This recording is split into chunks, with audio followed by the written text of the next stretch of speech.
yang penyalahgunaan narkotika, kalau benar dari pasar sedang tidak ada di tempat atau lokus deliktinya atau tempat namanya kejadian perkara, ya, nggak mungkin dia narkoba dimintai pertanggungjawaban terhadap perbuatan orang itu, tidak mungkin. Dalam perkara tindak pidana narkotika harus buktinya adalah narkotika. Kita kaitkan dengan 5 alat bukti tas PK hadir. Barang bukti yang telah diubah menjadi alat bukti yang tadinya barang bukti.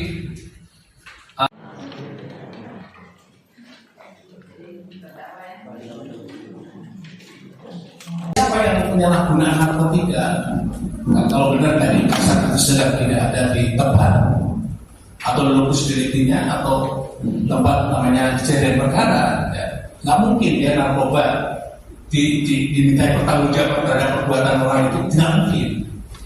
Maka asasnya tadi berdasarkan siapa yang berbuat, dia akan bertanggung jawab. Pertanggungjawaban dia, orang-orang yang berbuat tadi, tidak bisa dipindahkan kepada pimpinannya. Dan pimpinan tidak bisa dimintai pertanggungjawaban terhadap perbuatan-perbuatan yang dilakukan oleh bawahannya. Jangan dicantumkan, karena pengawasan dan sebagainya. Kalau itu karena pengawasan, Kapolri harus bertanggung jawab terhadap semua kepolisian di Indonesia. Tidak juga, ada batas-batas namanya pertanggungjawaban. Presiden bertanggung jawab semuanya, ada batas-batas pertanggungjawaban. Namanya pertanggungjawaban hukum administrasi dan pertanggungjawaban pidana. Tadi sudah kami sampaikan. Atas dasar itulah kami sampaikan bahwa kalau benar seperti yang diuraikan tadi, berarti secara hukum pidana tidak dapat dimintakan pertanggungjawaban hukum pidana terhadap pimpinan atau kasat tersangka. Hal ini apa mungkin yang menjadi catatan dari yang tadi saya sebutkan dalam perkara ini tidak disebutkan di situ objeknya yang disebut sebagai narkotikanya golongan 1. Dan saya mencoba tanya-tanya semuanya, ternyata tidak dilampirkan di dalam berkas sebagai bukti bahwa ada narkotika golongan 1. Padahal objek apapun yang terkait itu, pasal 114, 112, 132 itu objeknya adalah narkotika golongan 1. Kalau narkotiknya nggak ada, itu jaksa gagal membuktikan dalam sidang pengadilan ada narkotika golongan 1. Nah, tapi kalau tidak, ya berarti menurut saya itu nggak ada. Andai kata bisa disodorkan hanya kertas saja 1 lembar, keterangan dan sebagainya, tidak boleh. Kalau masalah narkotika harus buktikan itu bendanya harus ada. Dan yang kedua, benda itu benar-benar itu adalah tepung atau bukan, itu namanya pakai laboratorium. Laboratorium itu harus menjelaskan bahwa itu adalah narkotika golongan 1.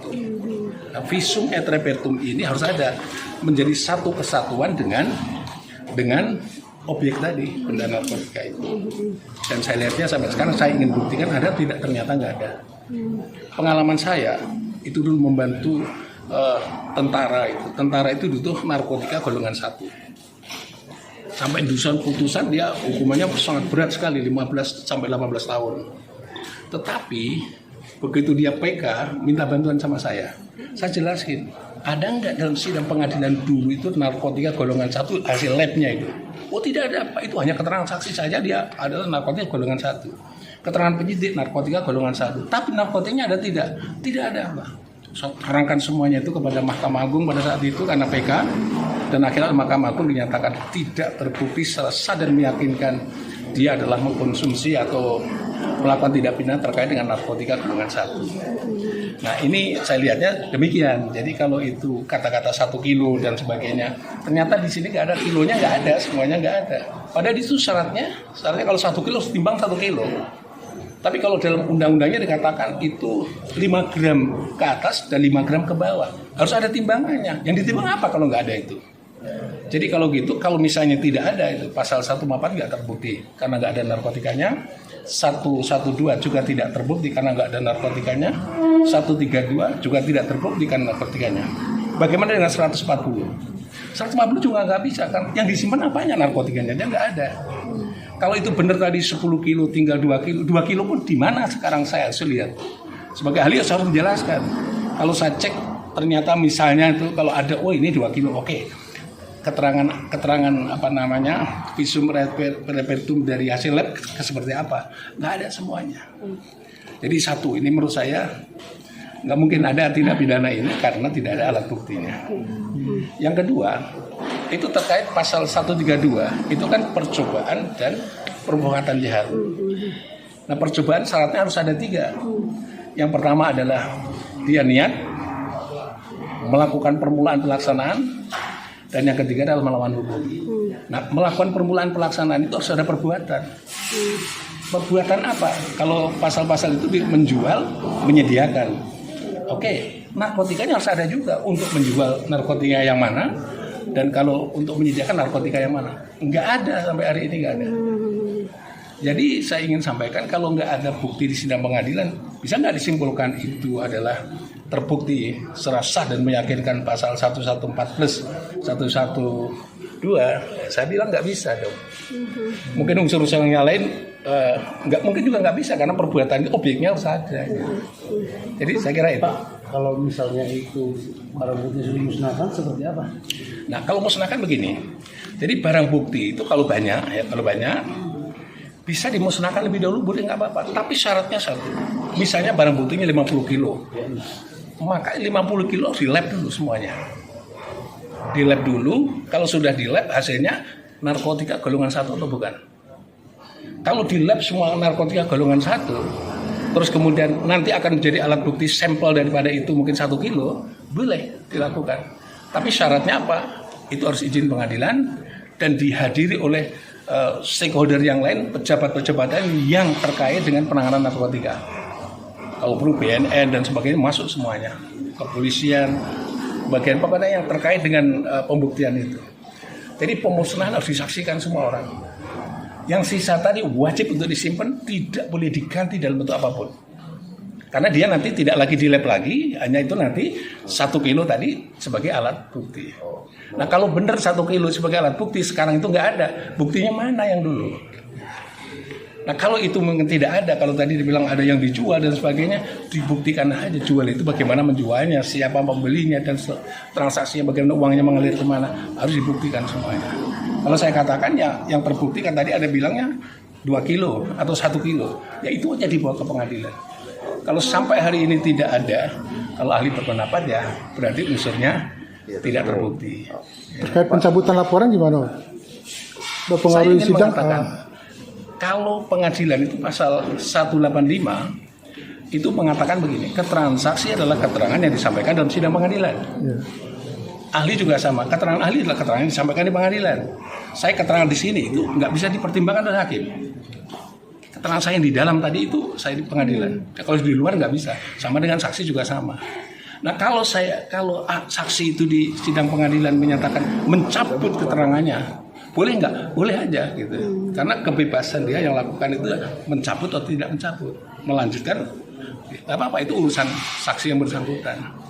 Kalau benar dia mencabut dengan kesadaran diri bahwa dia mencabut, berarti zero di situ, tidak ada keterangan saksi yang bersangkutan. Oke. Zero itu artinya apa? Keterangan saksi yang sudah dituangkan dalam bentuk berkas perkara dinolkan, tidak dapat menjadi alat bukti dan tidak dapat membuktikan apapun karena statusnya nol. Berarti bisa bebas, Kompol Satria bisa bebas. Urusan bebas urusan hakim, tapi Penilaiannya? urusannya adalah saksi yang cabut berarti dia 0%. Oke. Pak, terkait proses gimana? Proses gimana? Pencabutan seperti tanya tadi. Oh, bukan. Proses orang yang tidak di sini, tahunya di sini ada orangnya di luar daerah. Kalau yang main-main, orang yang main itu harus bertanggung jawab. Berdasarkan perintah beliau oleh Menko segala macam. Ya dibuktikan aja, ada perintah enggak? Karena itu serangkaian dengan beberapa anggotanya. Ya makanya kalau ada perintah, buktikan aja perintahnya. Kalau tidak bisa buktikan, patokannya di perintah. Ada seorang wali kota, saya protes pada saat itu. Setiap masuk ke ruang wali kota, keluar saya diperintah oleh wali kota. Jadi semua kejahatan itu, korupsi itu dibebankan wali kota semua. Saya protes sama wali kota, kenapa Bapak diem? Kan orang selalu ngomong perintah-perintah. Padahal nggak ada perintah sama sekali. Jadi jangan, makanya kalau ada perintah buktikan. Saya minta semua yang ngotang begitu itu. Akhirnya Pak Wali Kota ngomong, kalau saya dalam perkara tindak pidana narkotika harus buktinya adalah narkotika. Kita kaitkan dengan 5 alat bukti tas PK hadir. Barang bukti yang telah diubah menjadi alat bukti yang tadinya barang bukti, yang mau kami tanyakan kepada ahli,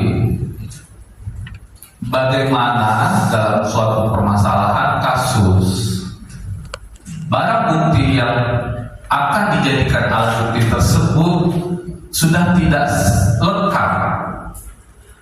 Barang buktinya contohnya 10 kilo, tetapi yang bisa dijadikan alat bukti berupa surat hanya 3 kilo. Bagaimana menurut ahli terhadap permasalahan tersebut? Jadi ahli tadi disampaikan, saatnya penyidik yang profesional dari awal itu, kalau ada objeknya itu sebut saja 40 kilo, objeknya 40 kilo dan kurangnya ditambahkan. Ya, Tapi kalau objeknya tinggal 10 kilo, 10 kilo di bawah. Jadi kalau tergantung pada itu, objeknya apa? Kalau objeknya sudah itu di bawah itulah. Ya. Kalau objeknya terakhir tinggal 1 kilo, 1 kilo itu lah yang pakai.